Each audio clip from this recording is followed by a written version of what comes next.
Okay, let's dive into this. Welcome to The Explainer. Today, we're jumping straight into Chapter 9 of our source material, which is titled God's Love Better Than Unconditional. We're going to be looking at a massive paradigm shift today. In a world that constantly tells us the highest, purest form of love is the kind that asks absolutely nothing of us, well, we're about to unpack a pretty radical alternative. So, for decades now, modern culture has basically held up this idea of unconditional positive regard as the absolute gold standard of care, right? Total acceptance, zero strings attached. But as we read through this chapter, it asks a really challenging question. Is unconditional love truly enough?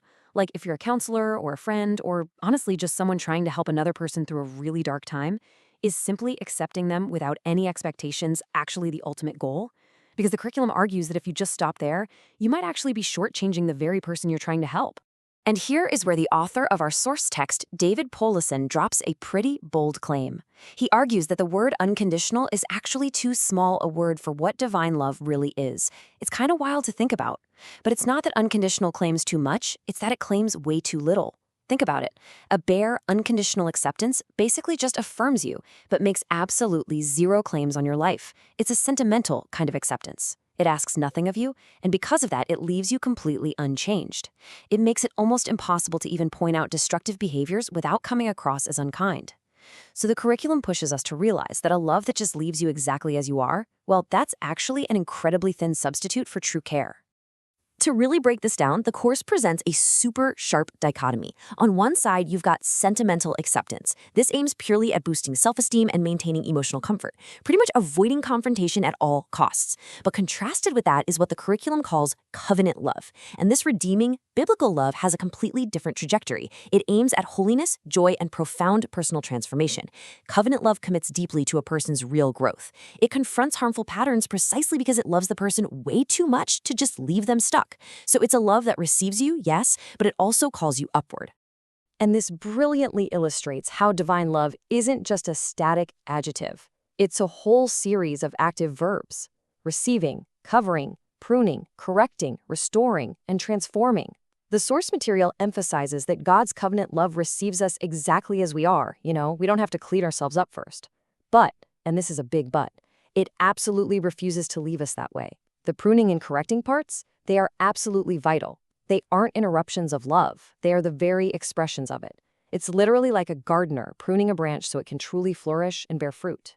Which brings us to what is arguably one of the most striking, provocative quotes in the entire curriculum.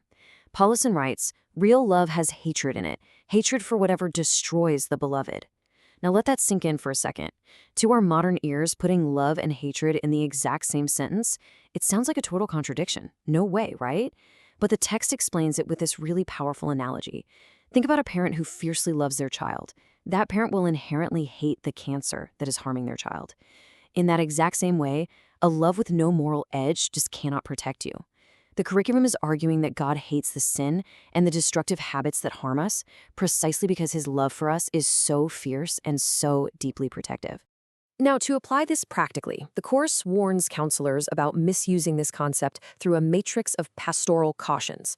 Basically, if you divide truth from tenderness, you're going to do immense damage. If you operate with tenderness without truth, you end up coddling the person. You effectively abandon them to their destructive patterns because, let's face it, you're too afraid to rock the boat. But on the flip side, if you operate with truth without tenderness, you just mechanically wound them. You might be factually correct, sure, but without a foundation of deep, genuine care, your words just become a club. The real goal here is to build a bridge that joins welcome and transformation seamlessly together. Now, what's really interesting about this slide is how the curriculum suddenly shifts the focus inward, right onto the counselor. It insists that biblical counseling only becomes truly wise when these concepts aren't just treated as, abstract academic topics to master from a safe distance. Instead, they literally have to be a door moody through which counselors examine their own hearts first. The source emphasizes that you simply cannot help someone else navigate their deepest struggles if you haven't let the truth become a lamp in your own inner room first. You've got to locate the log in your own eye before you can help anyone else. So let's pause for a second and actually look at the primary reflection question the course asks its students. And I want to ask you this directly, right now. Where do you want comfort from God while resisting his pruning? Just take a second with that.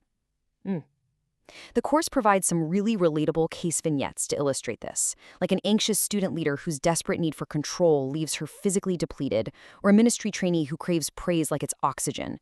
They want the comfort of being loved, absolutely, but they resist the pruning of their deep-seated need for approval or control. This question forces us to engage personally. It asks us to identify exactly where we are demanding sentimental acceptance rather than submitting to true covenant love.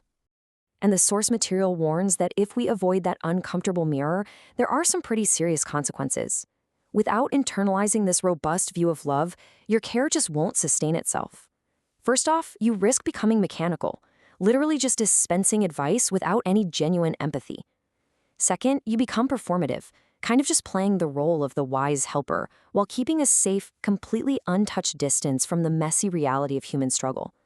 And honestly, worst of all, you begin treating the source text, scripture, as a mere technique.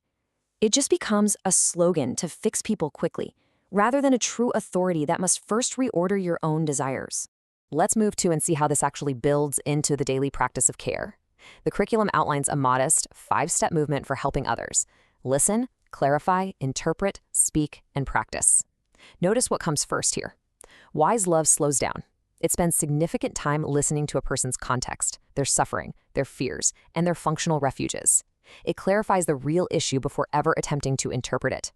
The course strictly warns against jumping straight to the speak phase. You absolutely have to notice a person's full reality before offering a solution. This is how you ensure you're applying the exact right language of love, whether that's comfort, a warning, or patience, at exactly the right time. Which brings us to our final takeaway from this module on divine love. The ultimate summary of the source material is that God welcomes us into transformation. It's not a choice between being welcomed and being changed. It is actually both. So, the question the curriculum leaves its students with, and the question I'm going to leave with you today, is this: will you welcome the love that refuses to leave you as you are? How might grasping this robust, active covenant love completely reshape the way you view your own life, your own struggles, and the way you care for the people around you? Thank you so much for exploring this with us.